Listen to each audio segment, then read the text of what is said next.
अनकहे जज्बात। मैं हूं आपकी होस्ट रसिका।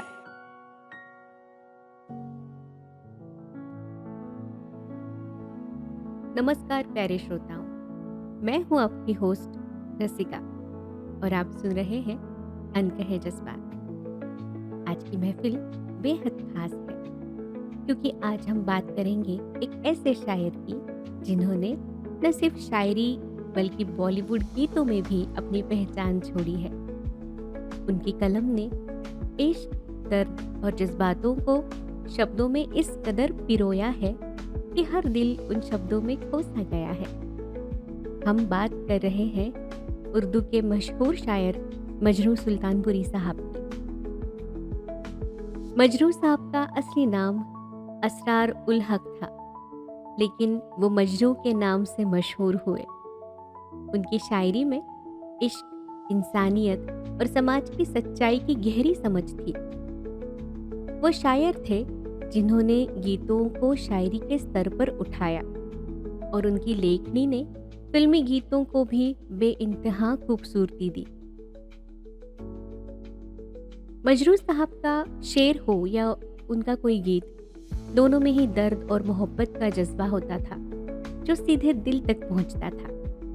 उनका एक बेहद मशहूर शेर है जिसे सुनकर दिलों के किसी कोने में एक मीठी सी चुभन होती है। आइए सुनते हैं। मैं अकेला ही चला था जानिबे मंजिले मगर, मैं अकेला ही चला था जानिबे मंजिले मगर, लोग साथ आते गए और कारवां बनता गया। क्या बात है। इस शेर में मजरू साहब ने जिंदगी के सफर की बात की है। वे कहते हैं कि चाहे सफर अकेले शुरू हुआ हो, लेकिन वक्त के साथ लोग जुड़ते चले जाते हैं और एक कारवां बनता जाता है। यह शेर उन लोगों के लिए प्रेरणा है जो अपने जीवन में अकेला होने का अनुभव करते हैं। यह बताता है कि जैसे जैसे आप अपने रास्ते आगे बढ़ोगे, लोग आपसे जुड़ते चले जाएंगे। अब सुनते हैं उनका और एक बेहतरीन शेर जो इश्क की नाजुक भावनाओं को बयां करता है।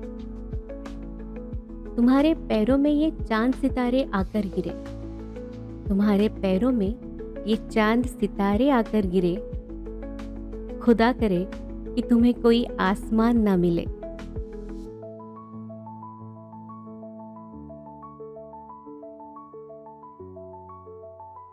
इस शेर में मजरू साहब ने इश्क के उस रंग को उकेरा है जहां आशिक अपने महबूब के लिए दुआ करता है कि उन्हें हर खुशी और हर मुकाम मिले, लेकिन साथ ही उनके पास वो फिक्र और हसरतें भी हैं जो उन्हें आसमान की बुलंदियों से कहीं और ऊंचा कर दे।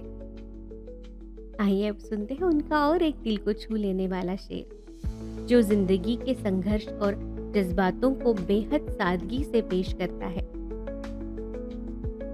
हम तो समझते थे कि हम भूल गए हैं उनको, हम तो समझते थे कि हम भूल गए हैं उनको, क्या हुआ आज ये किस बात पे रोना आया। वाह। इस शेर में मजरू साहब ने उन यादों की बात की है जो हमें यह एहसास दिलाती है कि भले ही हम किसी को भुलाने की कोशिश करें, लेकिन कुछ लम्हे, कुछ यादें ऐसी होती है जो अचानक सामने आकर हमें फिर से पुराने जख्मों से जोड़ देती है। तो दोस्तों, आज के इस शायरी की महफिल यही समाप्त होती है। मजरू सुल्तानपुरी साहब की शायरी हमें इश्क, इंसानियत और जिंदगी के हर छोटे बड़े एहसास से रूबरू कराती है। उनकी शायरी ने हर दौर में लोगों के दिलों को छुआ है और आज भी उनके अल्फाज वही जादू बिखेरते हैं। अगले एपिसोड में हम फिर मिलेंगे और एक बेहतरीन शायर और उनकी अनकहे जज्बातों के साथ। तब तक के लिए मैं रसिका आपसे विदा लेती हूँ। सुनते रहिए अनकहे जज्बात, जहाँ हम दिल की बातें आपके साथ करते हैं। शुभ रात्रि और मीठे सपनों की दुआ।